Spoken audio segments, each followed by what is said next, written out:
Vaughn is really taking over the podcast space. Joe Rogan has got to be a little bit pressed right now.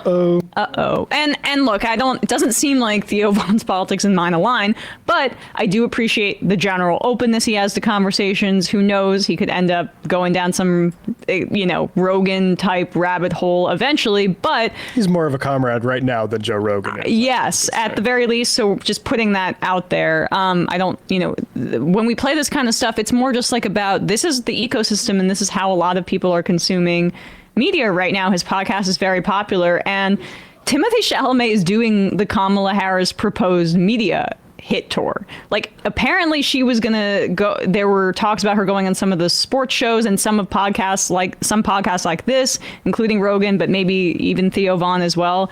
And they didn't go that route, which was a mistake, because this is meeting people where they are, particularly young men who listen to this kind of show.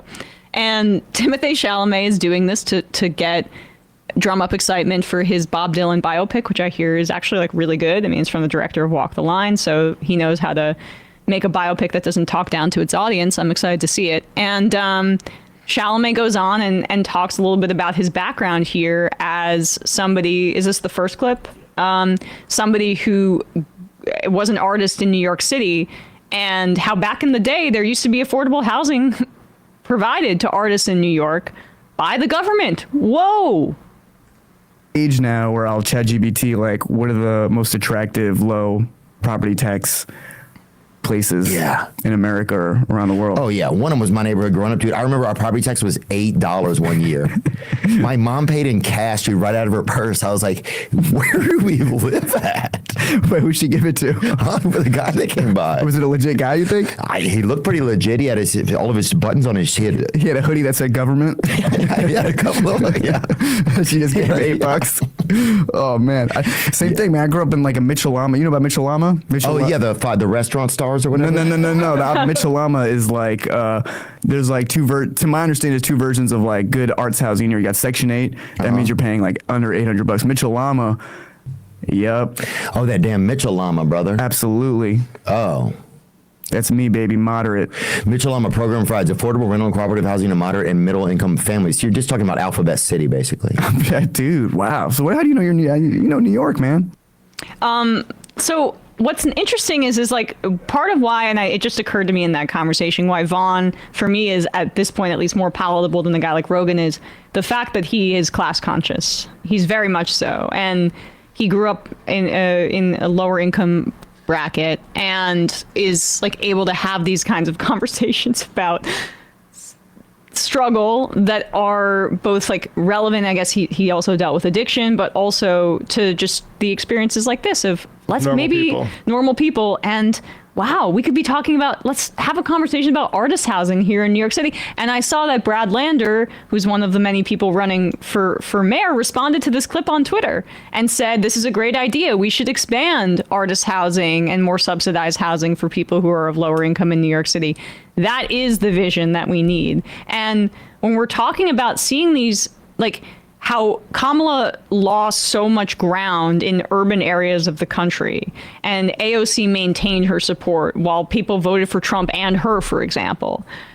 I do think that that's a result of horrifically immiserating conditions in urban spaces where they are no longer places, as I always say, for people to live.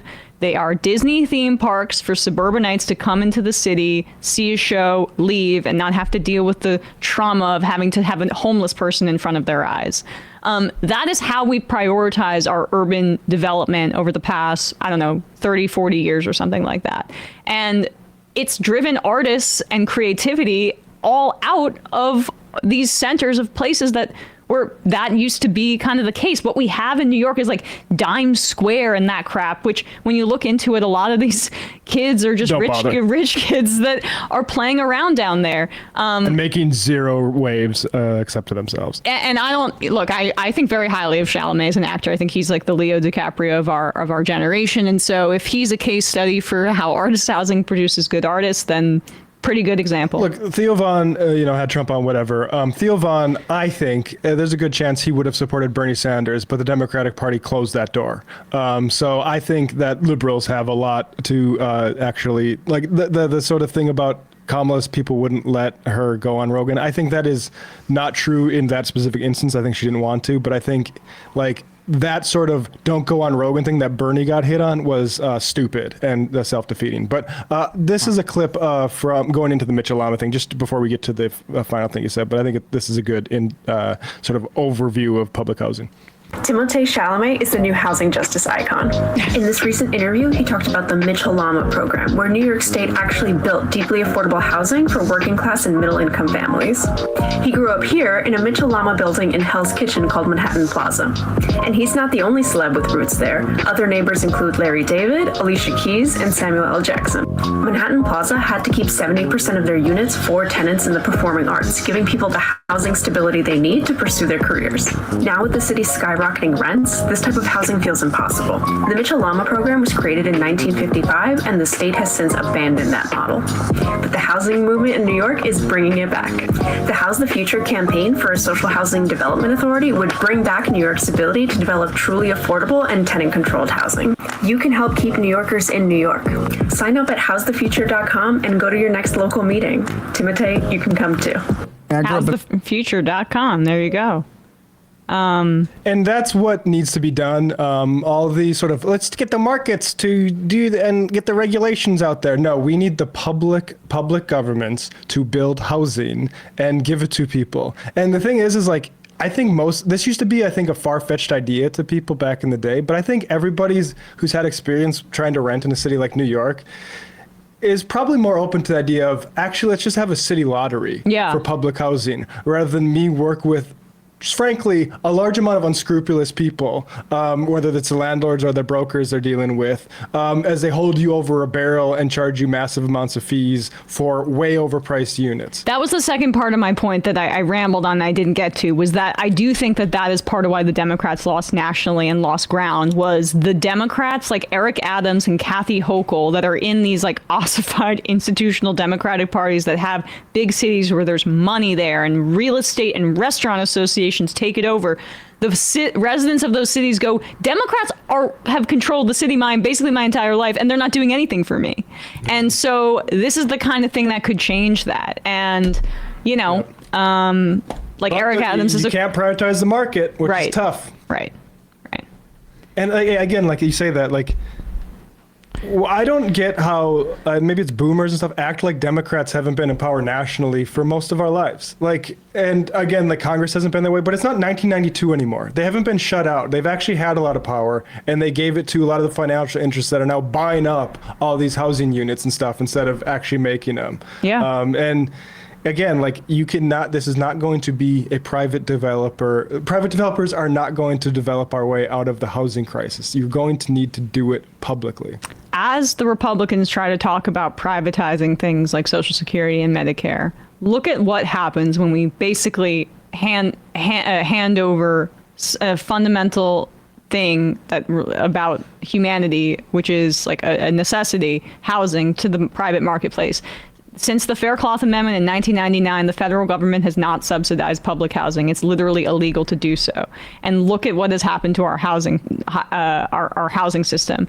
And the privileging of home ownership over renters is also a big part of it, because mortgages benefit the banks. And when you're owning a home, you're paying the bank the interest. And that is a big part of why I think there has been a complete abandonment of the renter class, because it doesn't really benefit financial institutions in the exact same way. And the Democrats have dropped the ball on it and capitulated to those interests, and now it's time to turn it around. And, when Joe Biden says we're going to out-organize vote suppression, well, that also means we're just going to let a lot of renters who move more than, say, homeowners do, then they're going to get tied up in the bureaucracy, and we're going to lose a larger percentage of them. But guess what? We don't give a fuck, because we're actually going for the Latimer-style suburban Democrats as opposed to people who rent. Hey, with Trump's inauguration coming up, we're already seeing what the next 4 years will look like. His senior campaign official threatened Pennsylvania election workers with jail time for counting mail-in ballots with technical errors like missing dates. The real issue with that? Only one left-leaning outlet has covered this story, leaving Trump's base room to dominate the narrative. This isn't just about Pennsylvania. It's a preview of the tactics we're going to see for the next 4 years, so we can't afford not to pay attention. That's why I've been a longtime partner with Ground News. It's an independent app and website that shows us how important stories shaping our lives get covered or ignored across the political spectrum. Plus, it gives context on why they might be missing from our feeds in the first place.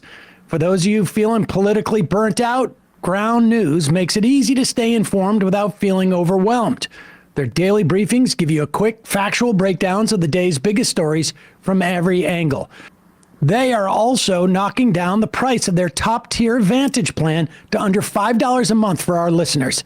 Just go to ground.news/majority or scan my QR code to subscribe. It's their biggest discount of the year. And maybe even gift one to someone you know. By supporting Ground News, you're not just supporting my channel, you're ensuring independent voices don't disappear.